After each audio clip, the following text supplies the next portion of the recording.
Shalom, sahabat pemenang yang luar biasa di dalam Tuhan Yesus.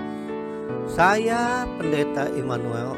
Kita bertemu kembali dalam renungan yang berjudul Cito Timo Tumoto. Yohanes pasal 7 ayat 38. Barang siapa percaya kepadaku seperti yang dikatakan oleh kitab suci, dari dalam hatinya akan mengalir aliran-aliran air hidup. Salah satu moto atau prinsip yang dikemukakan oleh Dr. Samratulangi adalah Cito Timo Tumoto, yang berarti bahwa manusia hidup untuk menghidupkan orang lain. Artinya keberadaan Anda di dunia ini mengandung suatu tanggung jawab sosial terhadap sesama. Ungkapan Cito Timo Tumoto berasal dari bahasa Tumbolo. Tumbolo adalah salah satu subetnis suku Minahasa yang mendiami wilayah tengah Minahasa, yaitu di wilayah kota Tumohon dan kecamatan Tombulu, Kabupaten Minahasa. Arti dari ungkapan di atas dalam bahasa Indonesia adalah manusia baru dapat disebut sebagai manusia jika sudah dapat memanusiakan manusia. Nilai-nilai kekristenan menjadi sumber utama munculnya ungkapan Cito Timo Tumoto yang sangat alkitabiah karena berbasis cinta kasih kepada sesama. Alkitab terbukti mampu mentransformasi personal dan kultural menuju kualitas kehidupan yang memanusiakan manusia dan memuliakan Sang Pencipta. Dr.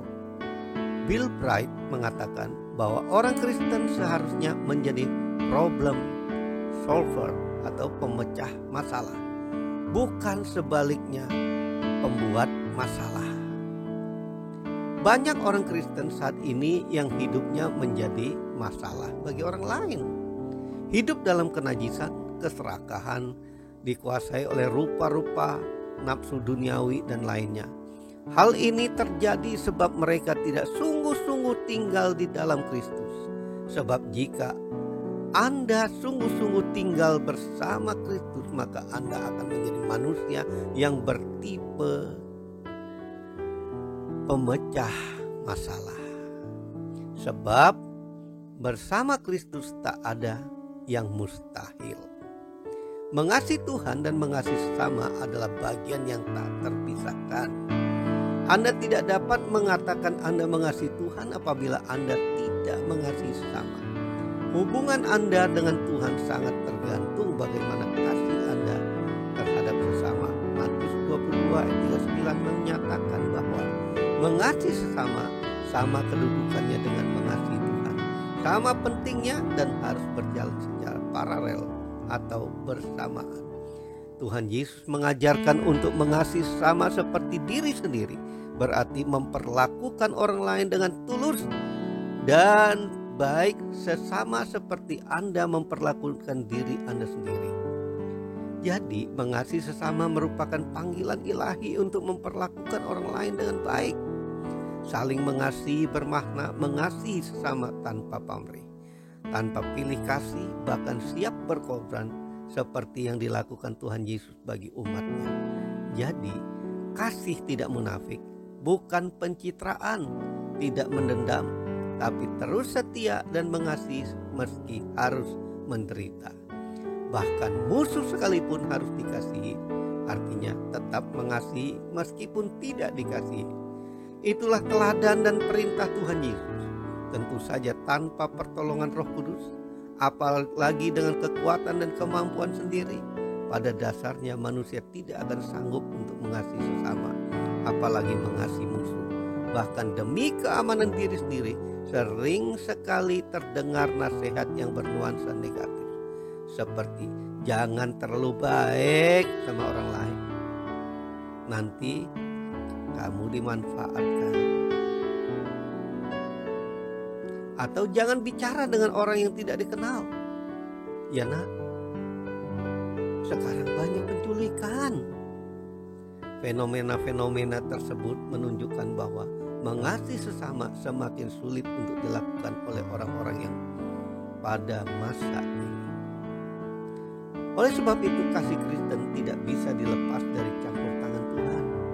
1 Yohanes 4 ayat 8 tertulis, barang siapa tidak mengasihi, ia tidak mengenal Allah, sebab Allah adalah kasih. Jadi menurut Alkitab, kasih bukanlah konsep buatan manusia, tetapi kasih bersumber dari Allah karena dirinya sendiri adalah kasih. Akibatnya standar mengasihi secara Alkitabiah juga bukan berdasarkan standar manusia, tetapi standar Allah. Standarnya adalah bagaimana Tuhan Yesus mengasihi Anda, demikianlah Anda harus mengasihi sesama Anda. Inilah pemahaman yang harus Anda miliki dan pahami terlebih dahulu sebelum Anda bisa untuk mengasihi sesama. Jadi, apakah perintah untuk mengasihi sesama di dalam Alkitab adalah sulit? Benar, bahkan sangat sulit. Tapi bagi Anda yang telah menerima kasih karunia Tuhan Yesus, perintah ini tidak akan sulit. Karena halangan terbesar untuk mengasihi sudah Tuhan Yesus kalahkan, yaitu kuasa dosa. Dan kuasa terbesar untuk mengasihi telah Tuhan berikan, yaitu kuasa Roh Kudus.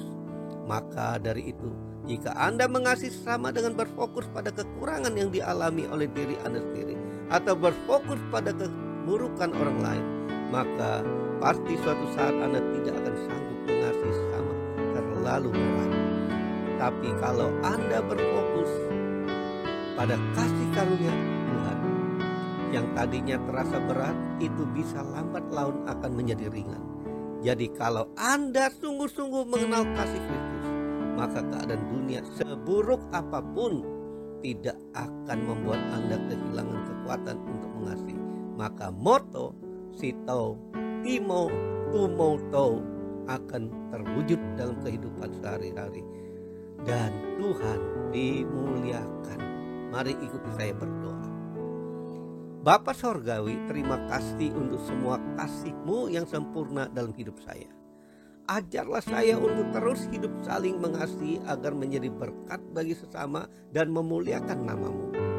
Oleh sebab itu, ya Tuhan Yesus, berikanlah aku hikmat untuk mengharmonikan kasih dengan perbuatan yang baik. Dalam nama Tuhan Yesus. Amin. Bagi sahabat yang terberkati dengan renungan ini, tolong di-share ke banyak orang agar jadi berkat. Bahkan sahabat sedang melakukan perintah agung Tuhan Yesus agar mengabarkan Injil. Bila sahabat belum pernah subscribe renungan kita ini, tolong di-subscribe. Bila sahabat sudah pernah subscribe renungan kita, tolong di-like dan share saja. Salam dari saya, Pendeta Immanuel dan tim.